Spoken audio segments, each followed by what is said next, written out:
I clearly remember the first time when I had an idea that my boss was doing something wrong. The process just wasn't right. And I was like, yo, I really want to do this. And the managers didn't want to hear it. Eventually I put my job on the line to say, hey, there's a better way and I'm willing to own it and make it happen. Long story short is we were in a meeting that was taking way too long and they were overdoing stuff. I came through the better way, new process to do it, and we ended up adopting that. And it shouldn't be that way, folks. And that's really what the heart of what we're going to be talking about here today. Whether you're an employee, a manager, an owner, a coach, a leader, whatever it happens to be, there are more than one way. There's always more than one way to do things, and chances of you personally having the best way to do something are about this big. There's always a better way. And we're going to look at an article from Inc.com today where I just thought it was an interesting take in the way that they described it. The dishwasher rule, I thought it was interesting. It's just a way to, I don't know, bridge that gap for folks, that knowledge gap for people to help them maybe better understand what's going on. Again, for those who don't know, my name is Ryan Howe. I'm a business coach that works out of West Michigan around the country. I come here live on YouTube pretty consistently every single day, sharing information I share with my clients with you here. So again, I hope to earn your subscription. Link, as always, are going to be in the description, so be sure to go check that out. Again, from Inc.com, emotionally intelligent people use the dishwasher rule to build stronger relationships and become better leaders. I love this one here. Let's get into, and I love the fact that it's a maxim.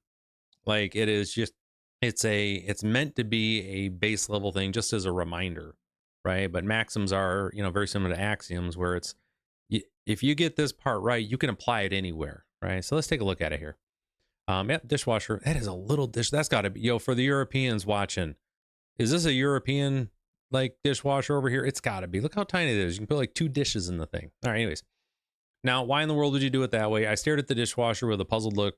For the life of me, I couldn't comprehend why my wife would load the cup saucers in the front. I always put them in the back where they fit so well. Well, look, these slots are skinnier, so they fit perfectly here. My wife calmly explained.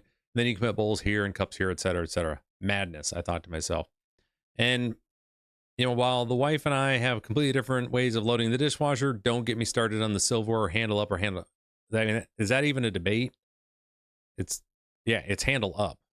Who wants to get stabbed by a knife? Anyways, I've come to learn an important lesson in our. By the way, if you do handle down, let me know why in the comments. I'd be interested to hear what reason you got for that. Anyways, I've come to learn an important lesson in our 17 years of marriage.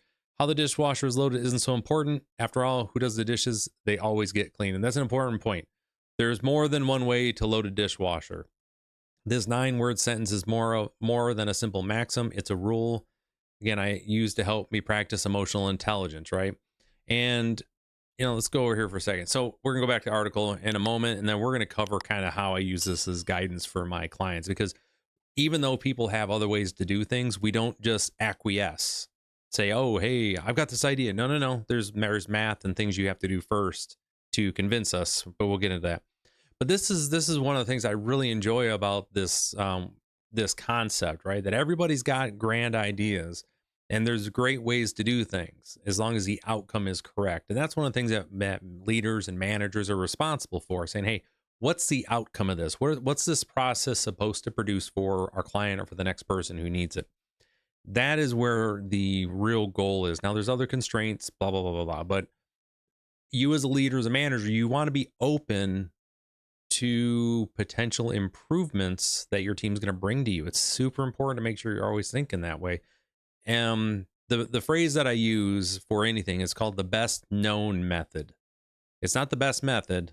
This is the best known method for anything that we do, because things change, right? We always want to make sure we're ready for that.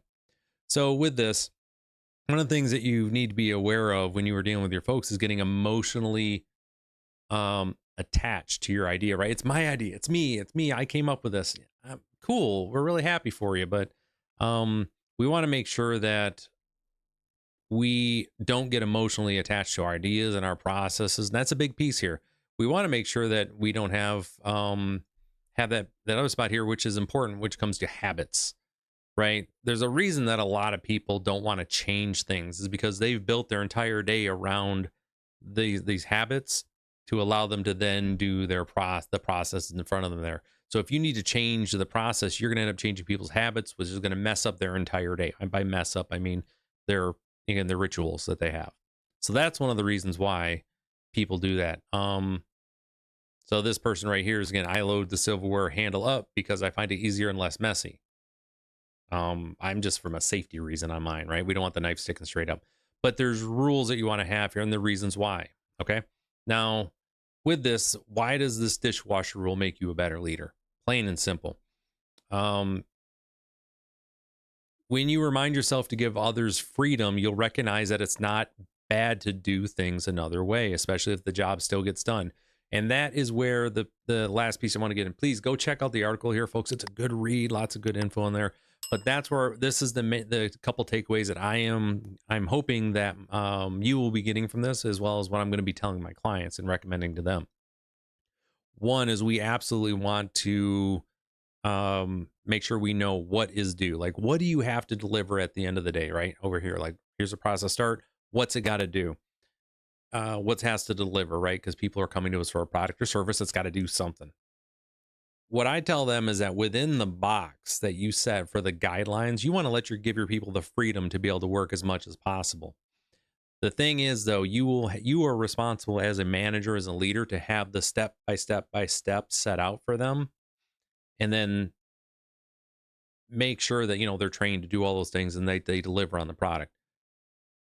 If anyone wants to change any of those steps, they have to be able to prove to you that it is better, not just the same, doing it a different way. It actually has to be better. And that is the one caveat that I always tell leaders within this dishwasher rule, right? Whereas I'm going to call it this going forward. I think it's a great way to describe it. That any sort of change to a process, it is incumbent upon the person coming to you with hey, I got an idea to change this. You can give them some freedom to test it out over a couple tries. But if it does not basically make the process better or the end product better or find effectiveness or efficiencies, then you don't change just because they want to change. All right. And that is the one piece.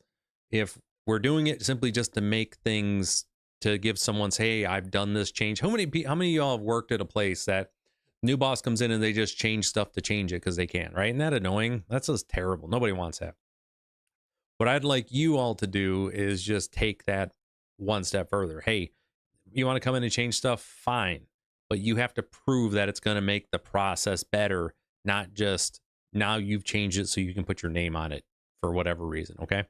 And that's really where we want to get to from this. So again, dishwasher rule. I love it. Make it a habit of always looking at, looking to everyone else to say, hey, what's a better way to do this? Do you think you can prove it? If so, let's prove it.